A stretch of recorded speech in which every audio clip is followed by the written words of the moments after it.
तुम्हाला माहित आहे का, जेव्हा प्रत्यक्ष ब्रह्मदेवाचे गर्भहरण करण्यासाठी महादेवानी स्वतःच्या नखातून एक अशा शक्तीला जन्म दिला ज्याला पाहून पृथ्वी थरथर कापला. सृष्टीचे रचयिता ब्रह्मदेव जेव्हा गर्वाने अहंकारी झाले तेव्हा त्यांच्या पाचव्या मुखाने महादेवाचा अपमान केला. त्या एका क्षणाने कैलासाचा शांत डोंगर हादरला. महादेवानी क्रोधात आपल्या हाताच्या नखातून काळभैरव प्रकट केले.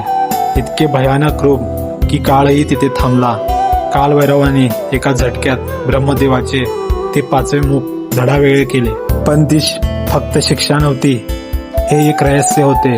ते कापलेले शिर कालभैरवाच्या हाताला चिकटले आणि त्यांना ब्रह्महत्येचे पातक लागले. याच पापाचे शालन करण्यासाठी महादेव स्वतः कापालिक बनून वाराणसीच्या गल्ल्यामध्ये फिरले. आजही काशीचा राजा महादेव नाही तर कालभैरवच आहेत. जर तुम्ही सुद्धा महादेवाचे भक्त असाल तर चॅनलला सबस्क्राईब करा आणि कमेंट्समध्ये हर हर महादेव लिहा.